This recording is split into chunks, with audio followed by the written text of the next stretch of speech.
As the table is successfully created, let us understand how to get the metadata of a table. We can either use describe or describe extended or describe formatted by passing table name after these keywords. Describe will give only field names and data types, whereas describe extended and describe formatted will give metadata along with the field names and data types. With respect to Spark SQL, describe extended and describe formatted will show the same output, which include column names, data types, and also the other metadata related to the table. However, in Hive, describe extended will not display the same output in readable format.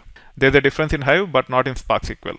Now we can use Jupyter Hub. First, we are ensuring that we are in the right database by validating by running select current database. If you are not in the right database, make sure you use command and connect to the right database.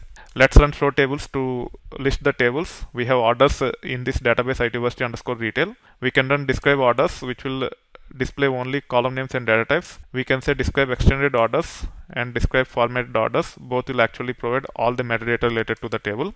Due to the limitation in Jupyter Hub, you might not be able to see the complete output here. You can actually use a terminal and you should be able to run the same commands here. So in this case, I am saying use itversity_retail and then show tables, and then we can say describe orders, which will give us only the column names and data types.